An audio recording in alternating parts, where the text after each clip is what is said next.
So Noam Chomsky gave an interview recently on a radio show, and he was asked about how Biden is doing, and I want to show you his comments. This is interesting to me. He says, "I must say that what Biden has done so far is a rather pleasant surprise to me," Chomsky told Barsamian.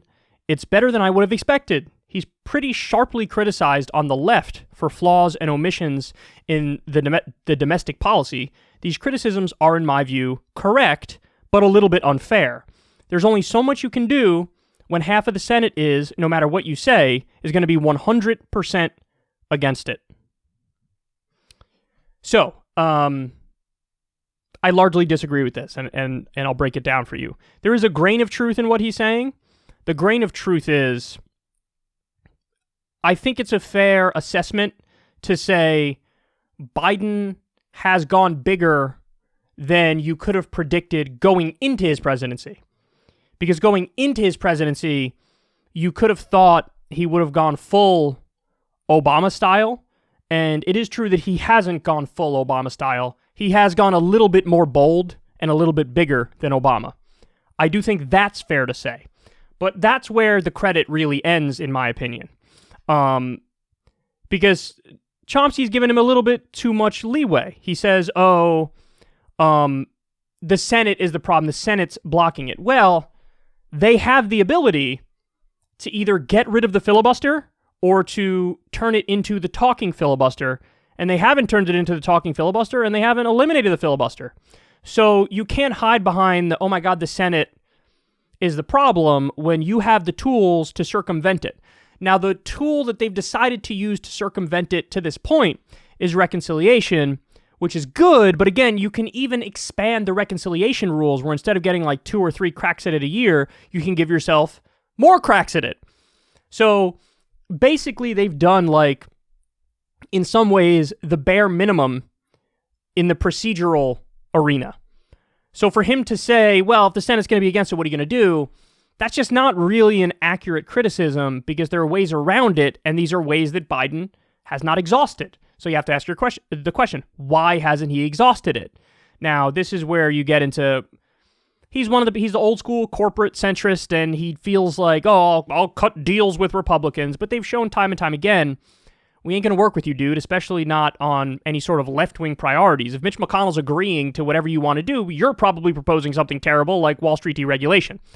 So I don't really agree with Chomsky. The other thing is, there are things that Biden can do himself right now without the Senate that would be phenomenal for the country, and he hasn't done them. So for example, Biden has the ability to eliminate all student loan debt.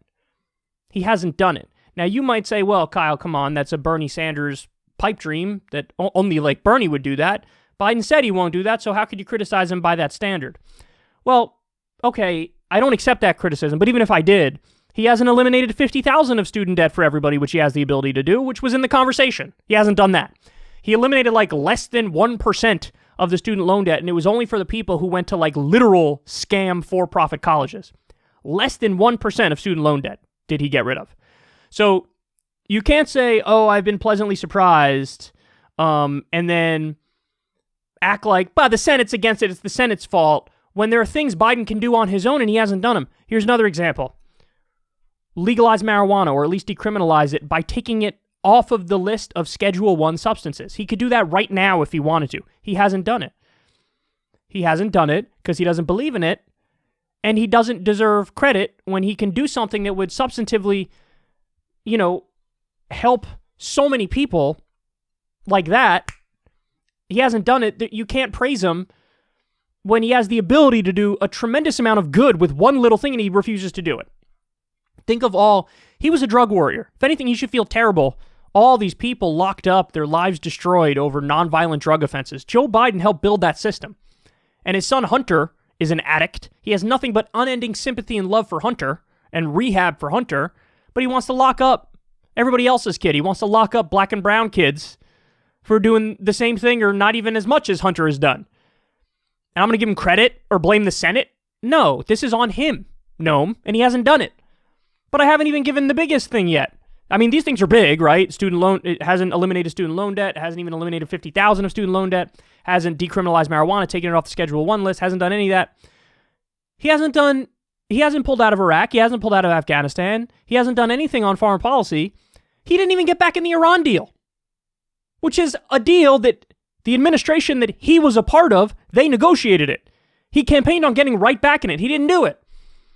The public option, now granted, he would need the Senate for this one, but he campaigned on the public option. He immediately backed off of it and said, we'll just, subsidize the health insurance companies, which is a giant ruse and a racket. It's a scam to give more money to his donors. So, no, you can't. Listen, man, I get it. I'm not on the side of doing a full false equivalence between the Democrats and the Republicans or Joe Biden versus Donald Trump. I genuinely believe that the people on the left who act like they're exactly the same, that's not substantive. You're incorrect, and it's incredibly sloppy thinking. There's a massive difference between the kind of package, the kind of COVID relief package that the Democrats put together versus one that the Republicans put together. There's a giant difference. There's a giant difference in a number of areas, in a number of arenas when it comes to the Democrats versus the Republicans. Look at the tax plan. Look at Biden's tax plan. He wants a higher corporate tax rate. That's better than a lower corporate tax rate. Granted, he split the difference. It was in the middle, but middle is better than really low. The top marginal tax rate, he wants it at 39%. Under Trump, it was what? Now it was dropped to 30%? Something like that. So there is a difference there. So in other words, I don't agree with people who do the full false equivalence and act like their parties are exactly the same and Biden's exactly the same as Trump. That's just not true. It's not true. But however, having said that, I think Noam Chomsky's gone too far in the other direction, acting like there's way bigger of a difference than there really is. And blaming it all on the Senate, you can't blame it all on the Senate. You just can't. If Joe Biden wanted that $15 minimum wage in the COVID relief package, he could have gotten it. But he had to fight for it. But he didn't fight for it because he doesn't really want it. Same with the $2,000 checks instead of $1,400. Now, granted, $1,400 is more than Trump's shitty $600, right? Now, he pretended like he wanted to.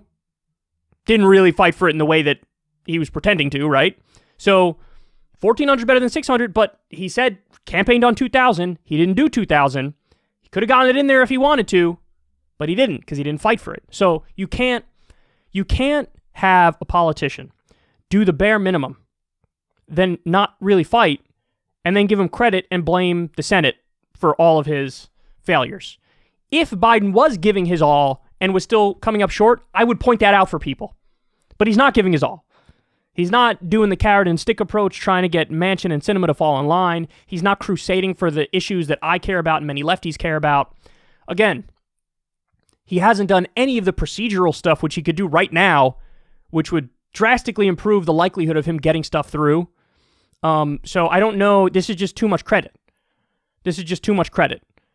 I don't think there are some criticisms of Biden that are unfair. I think I just laid them out. The ones that say he's exactly like Trump in every way. I just don't think that's true. I don't think that's accurate.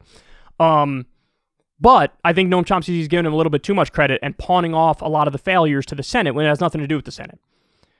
Definitely his failure on student loan debt has nothing to do with the Senate. His failure on the drug war has nothing at all to do with the Senate. His failure on foreign policy has nothing to do with the Senate. He's already bombed Syria. He's been in office for 7.5 minutes. He's already bombed Syria. I mean, come on. What are we doing here? What are we doing? Why are we continuing the same policy with Venezuela, continuing the same policy with Iran? What are we doing? And Noam Chomsky knows this. He cares the most about foreign policy. So I don't know why he's saying this. I think it's too soft and too kind on Biden. One of the things that has really been concerning to me is that the left has gotten so beat down for so long that even very critical thinkers and independent thinkers over time have sort of accepted the shifting right of the Overton window and the spectrum of debate.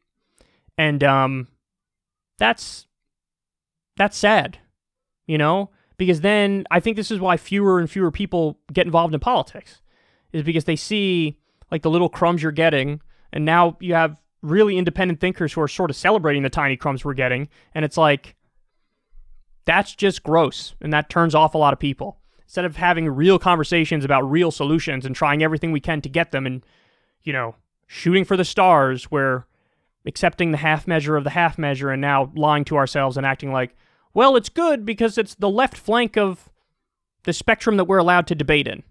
Well, the left flank of the spectrum that we're allowed to debate in is like center-right, is like very pro-corporate, very sad, neoliberal, war hawkish. It's just, it's a sad thing to see. So anyway, stay true to your beliefs and your principles and fight for them, and you don't have to lower the bar because it's fashionable to lower the bar because other people want you to. And, I'm not saying Noam Chomsky doesn't really believe this stuff. I think he does. I just think that perhaps Chomsky of a previous generation would be a little harsher than he's being here.